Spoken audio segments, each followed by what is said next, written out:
safely abiding. Though the night deepens and tempests are wild, still I can trust him, I know he will keep me. He has redeemed me, and I am his child.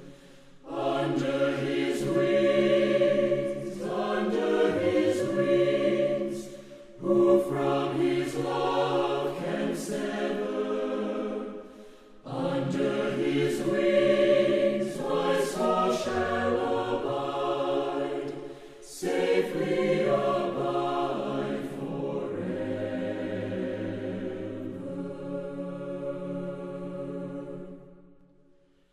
Under his wings, what a refuge in sorrow, how the heart yearningly turns to his rest.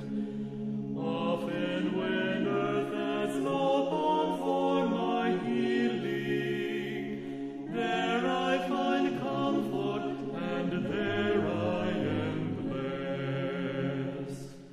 Under his wings, who from his love can sever? Under his wings my soul shall abide, safely abide forever.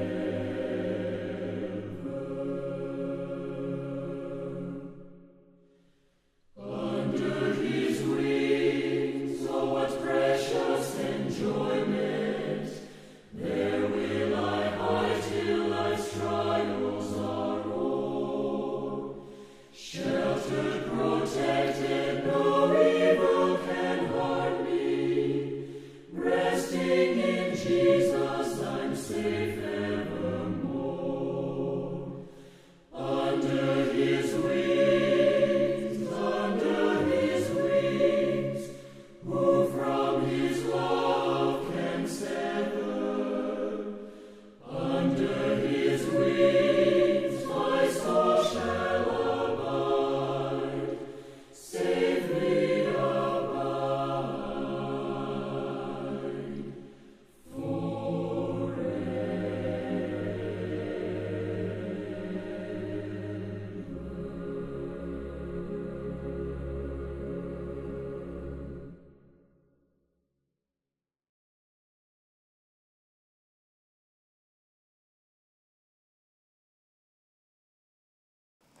Greetings.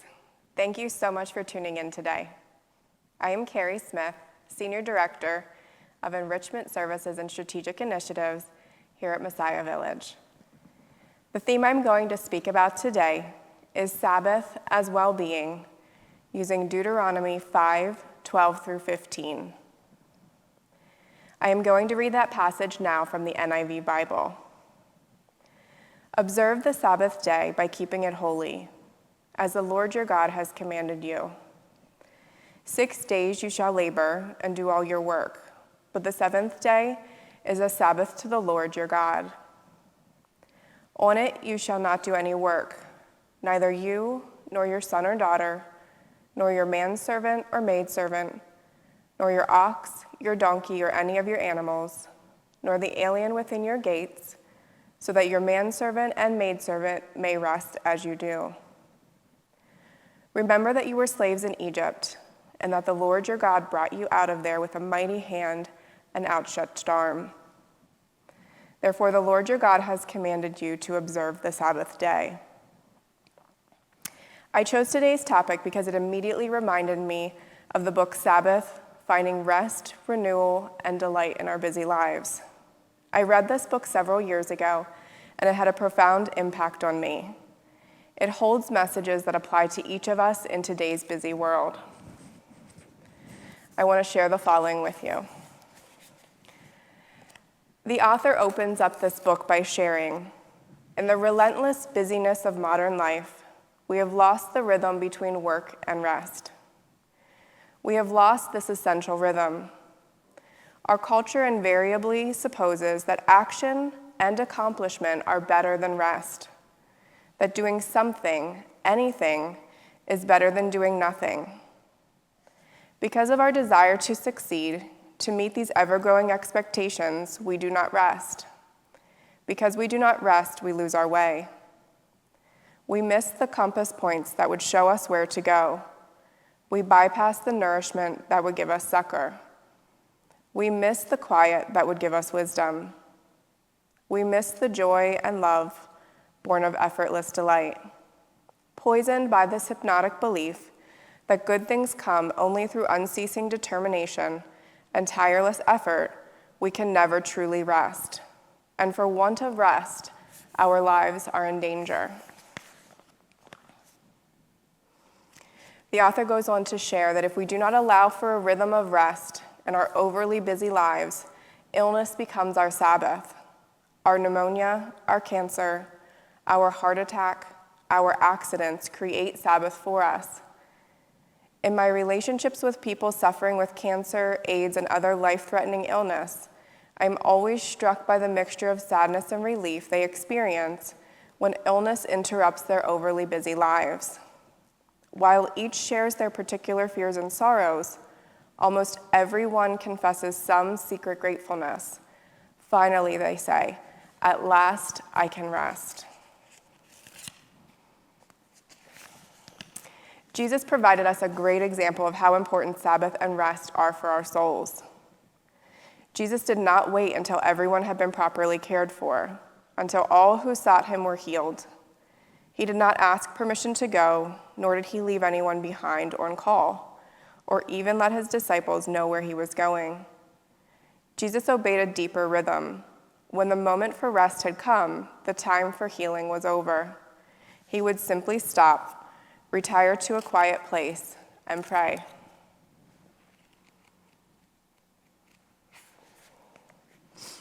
In Jesus' wisdom, he understood the value that rest brings and how it prepares us for the next steps in our journey. The author shares this passage as well.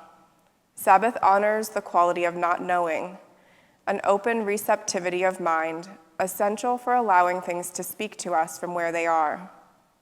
If we take a day and rest, we cultivate Sabbath mind.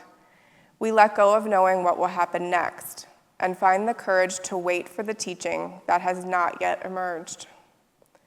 The presumption of the Sabbath is that it is good and that the wisdom, courage, and clarity we need are already embedded in creation. The solution is already alive in the problem. Our work is not always to push and strive and struggle. Sometimes we have only to be still, says the psalmist, and we will know. I want to leave you today with an encouragement to find time for rest and rejuvenation through a Sabbath walk. The author outlines this practice in the following way. The story is told of a South American tribe that went on a long march, day after day, when all of a sudden they would stop walking, sit down to rest for a while, and then make camp for a couple of days before going any farther. They explained that they needed the time of rest so that their souls could catch up with them. The Sabbath walk is easily the most popular and beloved exercise among those who attend the author's retreats. It is a walk without any purpose, no need for insight or revelation. Simply let your soul catch up with you. For 30 minutes, walk slowly and silently, preferably outside in nature, but it can also be done indoors, without trying to get anywhere.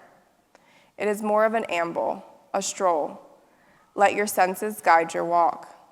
If you are drawn to a leaf, a stone, a color, a chink in the concrete, a shape in the floor, the fragrance of the grass, simply stop and linger and allow the moment to be, to smell or touch or thoroughly observe whatever is available for you, to hear what it says, to see what it looks like, to feel what it has to say or teach.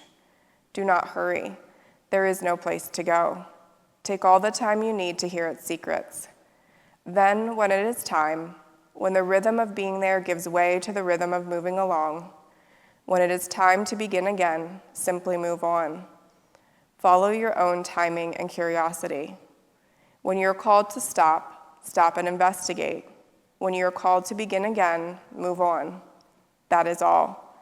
At the end of 30 minutes, notice what has happened to your body, your mind, and your sense of time. I want to leave you with this final verse from Luke 8:8. Whoever has ears, let him hear. Thank you so much and have a great day.